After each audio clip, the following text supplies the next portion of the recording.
Hey, how you doing, folks? This is Brian coming with you with 22.1. Just giving you a small brief on this, right?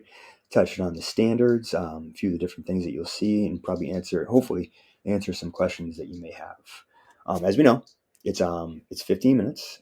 Right, it's a 15-minute AMRAP. We have 3 wall walks. We have 12 dumbbell snatches, and those are alternating. And we have 15 box jump overs. So movements that we've all seen before. I know the standard's a little bit different for the wall walks this year than it was for last year, and we'll touch on that. That's probably the one that people have the most question on, right?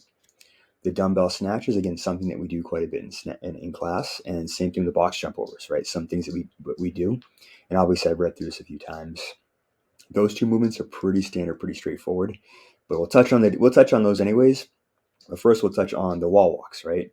So we have the floor plan, right? So you guys saw that tape put down, right? Standard across, right? 10 inches from the wall, right? That tape is 10 inches from the wall, right?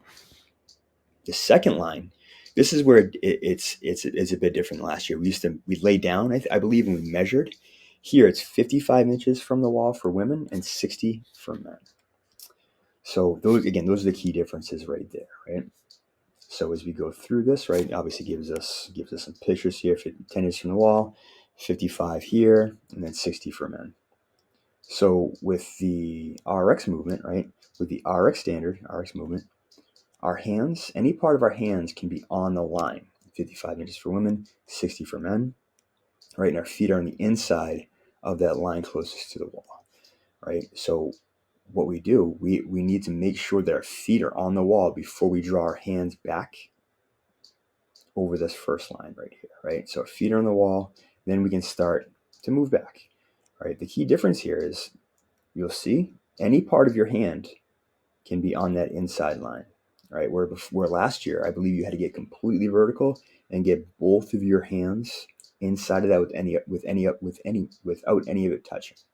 But here, again, we can have the hands on the line. So it's a little bit of wiggle room there, unlike last year, right? A little more user friendly.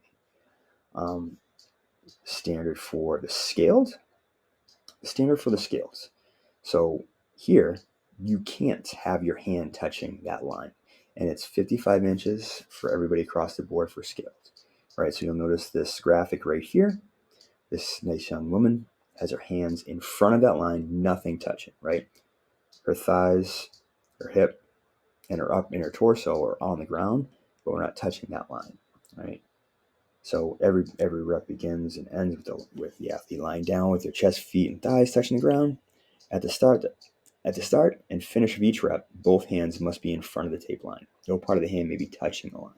So there's a difference between the prescribed and scaled, right? So she's walking through here, right? No part is touching. Her feet are on the wall. She walks her hands back behind that line. That's a completed rep, right? So she'll walk her hands back over that line, ensure there's no part of that hand touching, then her feet can come back down to the ground. The dumbbell power snatch, guys, or the dumbbell snatch, right? Because we can also snatch, we can squat this as well. Pretty straightforward here, right? It has to be one continuous motion with both heads on the ground to overhead, right? We extend the knees, the hips, and the elbows, and we show control of that over our head, right? That's the big one right there. Our arm can't be touching any other part of our body. It has to be either out or away from us, not touching.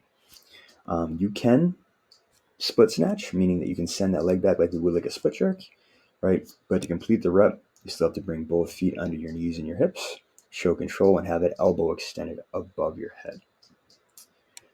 Again, something that we see quite a bit in class, right? So the last one, guys, box jump overs, right? So the box jump over, right? Start with athletes with both feet on the ground, right? At no point do we have to extend our knees or hips on top of the box, but both feet do have to make contact with the box if you're jumping on it. The other option is you can jump completely over it, right? Just ensuring that your feet get over the box. I mean, you can't jump around it, meaning move your feet around there, right? With the step up, guys, if we scale this for the step ups, same thing. Both feet have to reach on top of the box and both feet back over at the bottom. Again, I'm always open for questions. You guys have anything, feel free to reach out to me. Thank you so much.